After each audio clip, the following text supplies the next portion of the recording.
Good evening. Welcome to South Asia Newsline. I'm Lipakshi Khurana. Here are the top stories we're tracking for you on Wednesday, the 6th of November. Schools reopen as Indian capital records respite from air pollution. Pakistan releases controversial video on cross-border Kartarpur Corridor. An international textile expo begins in northeast India.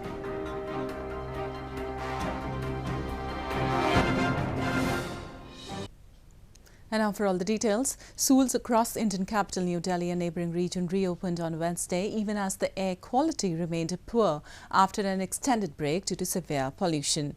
The Delhi government had announced the closure of schools till 5th of November after pollution levels tipped to severe plus category on Friday. Schools across Indian capital New Delhi and neighbouring region reopened on Wednesday, even as the air quality remained poor after an extended break due to severe pollution. According to government monitoring stations, the air quality slightly improved on Wednesday morning from severe to poor. Students were wearing face masks to protect themselves from the toxic air as they returned to schools. Mask इसलिए लगाए क्योंकि pollution के बचने से. Most schools are still suspending outdoor activities until air quality improves. The Delhi government has announced the closure of schools till 5th of November after pollution levels dipped to severe plus category on Friday. हमें अब अच्छा लग रहा है और क्या बोलते हैं थोड़ा मतलब अच्छा लग रहा है मौसम भी साफ है और थोड़ा सांस लेने में भी सही हो रहा है प्रॉब्लम था पहले अब ठीक है. In order to tackle smoke that has left people gasping for breath since last week, New Delhi has declared a public health emergency, banning construction, restricting the use of private cars according to odd-even number plates.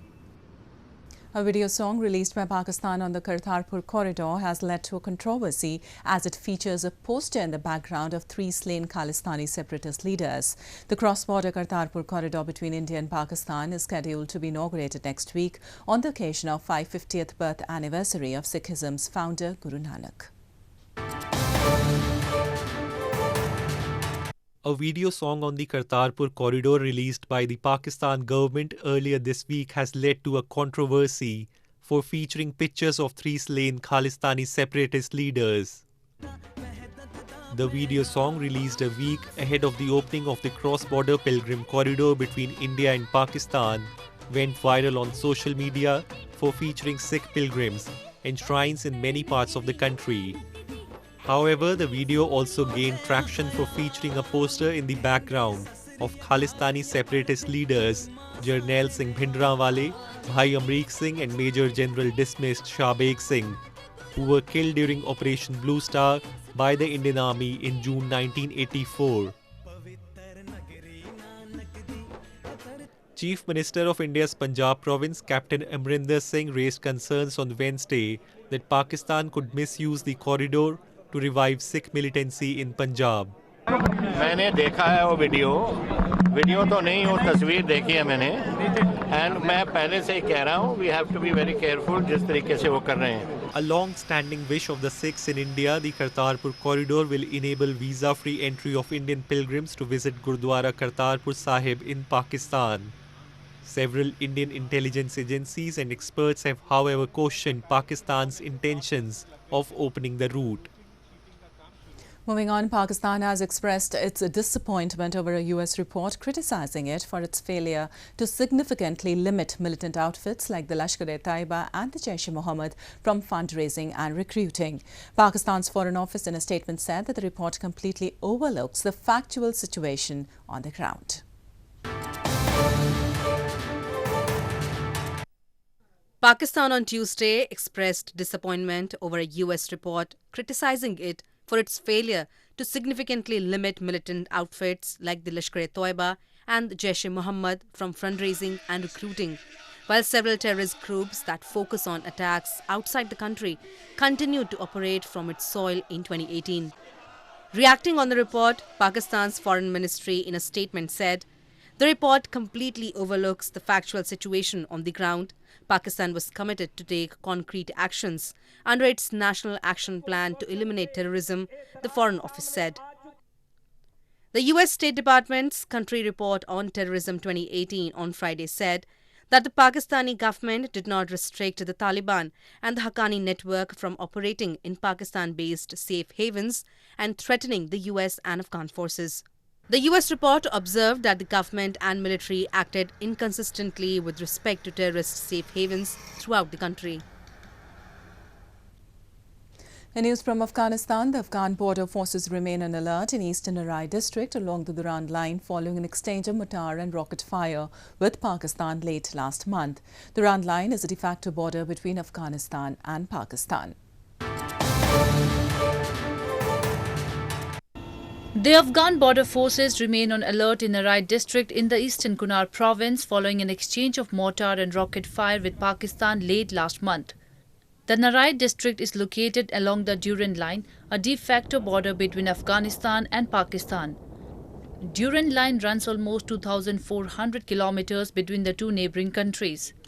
Border forces reportedly said the skirmishes started when Pakistani troops tried to build a military installation in international border areas, which according to the Afghan side is a provocation.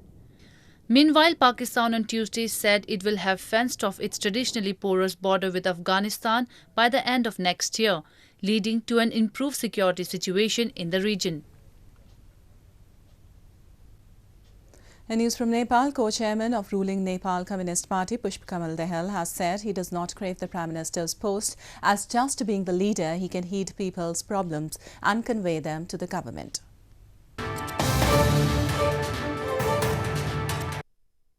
Co-chairman of the ruling Nepal Communist Party on NCP, Pushpa Kamal Dahal has denied that he craves the post of the Prime Minister.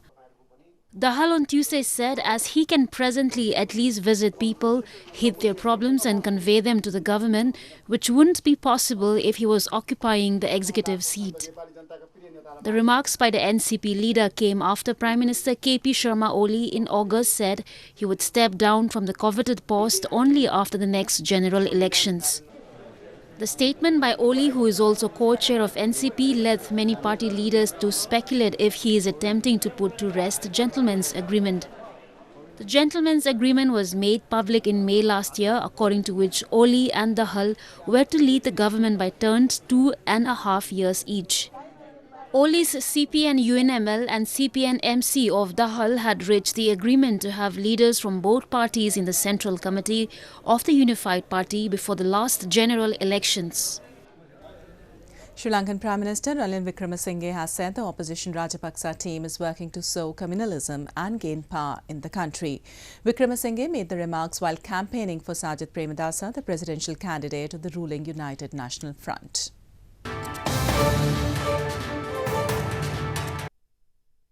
Sri Lanka's Prime Minister Ranil Wickremesinghe has said, although everyone's wish is to establish a Sri Lankan identity, the opposition Rajapaksa team is working to sow communalism and gain power.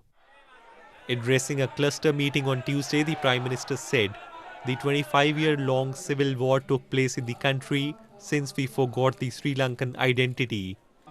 While urging people to vote for Sajith Premadasa, the presidential candidate of the United National Front alliance, Wickremesinghe said, the ruling alliance's policy is to take Sri Lanka forward with unity and consensus of all ethnic groups under a Sri Lankan identity. Sajith Premadasa is facing a challenge from former wartime defence chief Gotabaya Rajapaksa, who has promised to ramp up national security and stamp out Islamist militancy. The issue has taken the central stage in the election following the bombings on churches and luxury hotels that killed more than 250 people on Easter Sunday. The presidential election in the island nation is slated to be held on November 16th. An international Textile Expo has been organized in northeastern India with an aim to showcase all exquisite and uniquely beautiful products of Manipur with participation of different Indian provinces and countries. The Trade Expo will conclude on November 14th.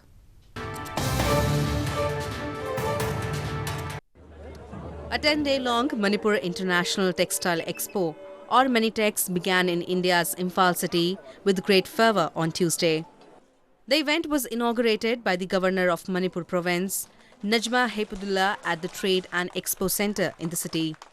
The Textile Expo has a total of 333 stalls, which include 4 stalls from Thailand, 9 from Bangladesh and 1 from Myanmar, apart from the stalls from other Indian provinces.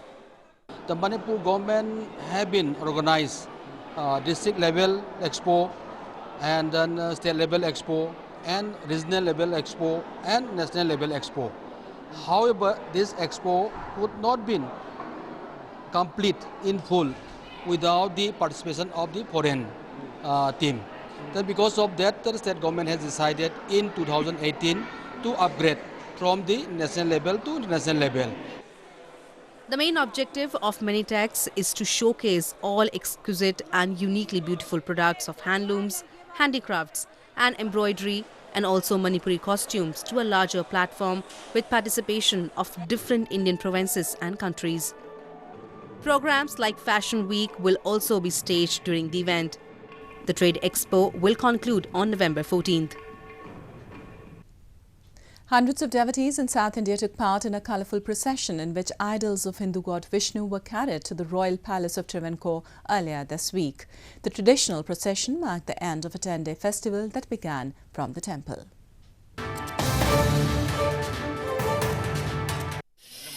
Devotees in India's southern Padmanabha Swami temple took the idols of Hindu god Vishnu to the royal palace of Travancore earlier this week in a colourful procession led by caparisoned elephants during an annual festival. The traditional Aratu procession marked the end of a 10-day festival that began from the temple and continued till the royal palace of King of Travancore Marthan near Shangumugam beach. Local residents and tourists gathered to watch decorated temple elephants, singing devotees, traditional costumes and colourful festivities. It is starting from the western Nada of the Padmanabha Swami temple, and with the Martandavarma Maharaja in the front, with so many people together, they will walk along up to the palace place near Sangumukham. It is around 5 kilometers. We are very much excited about this. The celebrations and the honor given to the Lord here is a very different thing, and the police here or security forces, they are also giving a great admiration to him. The grand procession included the idols of Padmanabha Swami Narsimha Murthy and Thiruvambadi Krishna, which were paraded in the city. The head of the Travancore royal family led the procession by wielding ceremonial sword. Well, that's the way it was in South Asia this evening. Before we conclude, the top stories once again. Schools reopen as Indian capital records respite from air pollution. Pakistan releases controversial video on cross-border Kartarpur Corridor.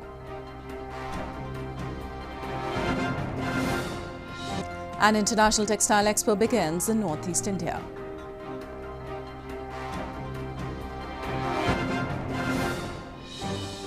Now our viewers can watch the show on SouthAsiaNewsline.com. You can also visit us on Facebook.com/SAsiaNewsline and follow us on Twitter @SAsiaNewsline. That's all in tonight's edition. We'll see you same time tomorrow. Good night.